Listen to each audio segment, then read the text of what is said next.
Hello guys, and welcome back to the channel. Now guys, it looks as though public opinion is now starting to weigh heavily upon Malam Buhari and his cabal with all this brutality thing that they are doing, because it is not really sustainable at the rate that they are doing it, and something had to give. So with that guys, I bring you this: we won't pass hate speech bill, Senate President Ahmed Lawan. So that's the headline: we won't pass hate speech bill, and this is a headline attributed to the Senate President Ahmed Lawan. So now let's see exactly what is going on here. Following the public outcry that greeted the hate speech bill, the Senate President Ahmed Lawan has said the Senate won't pass the proposed anti-free speech bills. Lawan made the disclosure in response to a detailed written protest letter against the hate speech bill and anti-social media bill before the Senate by the Human Rights Writers Association of Nigeria,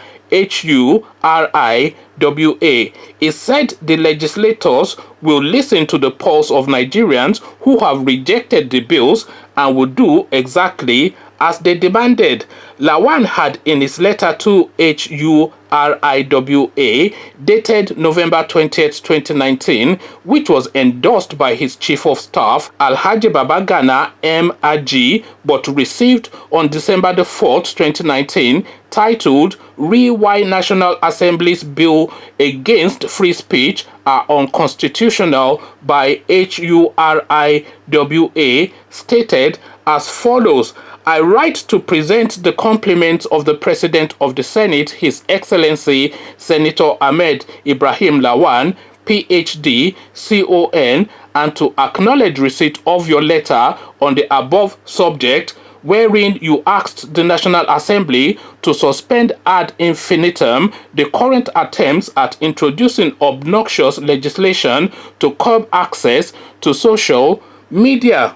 His Excellency is appreciative of your concerns towards upholding our Constitution and your members' continuous use of their talents as writers to promote, protect, and project the human rights of all Nigerians. His Excellency assures you that the Senate will not pass any anti-people laws. Whilst thanking you, please accept the assurance of the President of the Senate. HURIWA had on November the 13th, 2019, written to the Senate through the offices of the Senate President, titled Why National Assembly's Bill Against Free Speech are Unconstitutional by HURIWA, even as the group had argued that freedom of expression is one of the fundamental human rights provided by the Constitution of the Federal Republic of Nigeria 1999 as amended.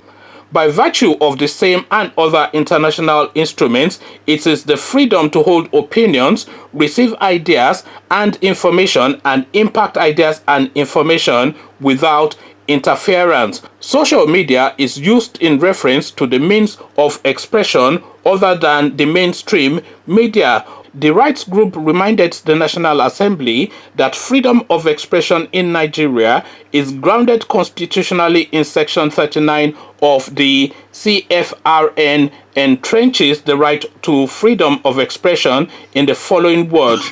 1. Every person shall be entitled to freedom of expression, including the freedom to hold opinions and to receive and impact ideas and information without interference. 2. Without prejudice to the generality of subsection 1 of this section, every person shall be entitled to own, establish, and operate any medium for the dissemination of information, ideas, and opinions, provided that no person other than the government of the Federation or of a state or any other person or body authorized by the President on the fulfillment of conditions laid down by an act of the National Assembly shall own, establish, or operate a television or wireless broadcasting station for any purpose whatsoever. So this rights group goes on to quote all manners of law. So I shall just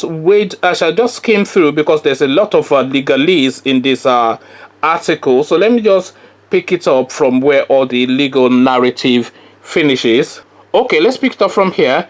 HURIWA argued strongly against limitations to access to social media and also rejected hate speech bills as follows: to require more than the existing laws have provided would portray the government in bad light and pitch it against the people, and any such further regulation will only take Nigeria centuries back in civilization, with attendant consequences of gross and flagrant abuse like in the colonial era or the immediate after, which had such overregulation like the laws on sedition, by which a lot of persons were frequently charged and convicted for what ordinarily would be fair comment by citizens of a democratic society.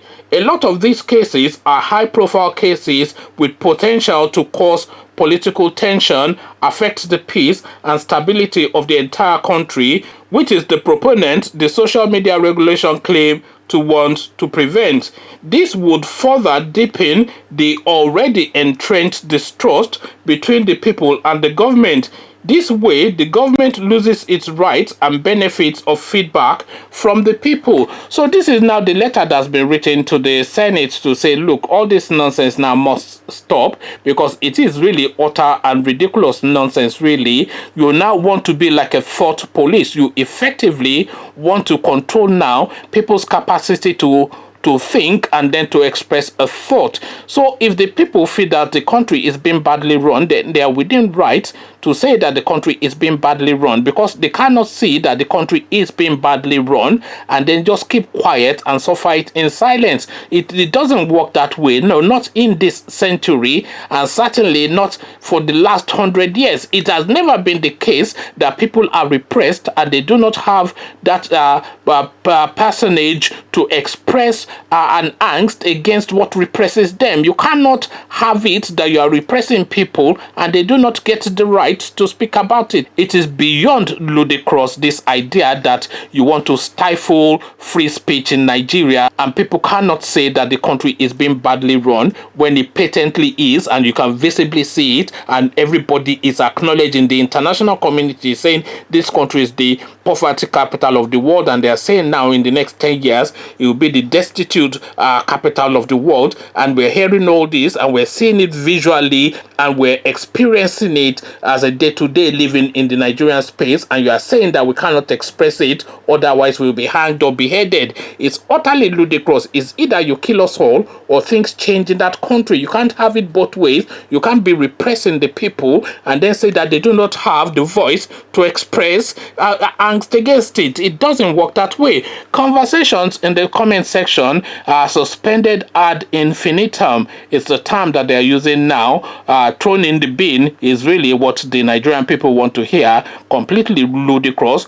But of course, they will try to bring it back via the back door, because you remember that Mala Buhari has used the same technique before. Decree 4 and Decree 2, when he was the military head of state, was what he used to stifle and to shackle the media then. So it's now hate speech and anti-social media or whatever it is bill now that is now using to shackle the Nigerian population now. So he will try and bring it back again, because this is the sort of guy that he is. So it is all these dark policies that you tend to get from these guys, either Ruga or Fulanization or anti-free speech or anti-social media. I don't know, maybe he'll go to Mark Zuckerberg and tell him to shut down Facebook or something. I'm not quite sure how he's going to do it. Maybe they'll shut out the whole internet out of the Nigerian space and take us back to 500 years ago. I don't know what the agenda is, but certainly there's a lot of pressure on this one. Come tell me what your thoughts are about the goings on in Nigeria, especially with regards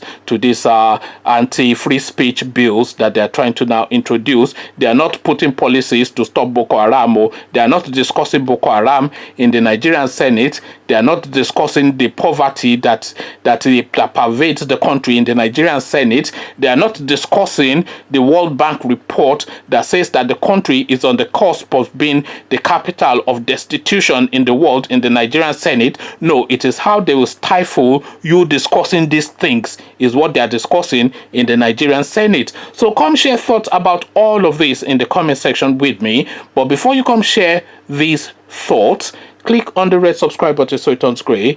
Bell button notifies you every time I drop a new video. Then come tell me what you're making of this ridiculous nonsense that is going on in Nigeria in the comment section. So I'll leave you here. Join in the comment section, but here I say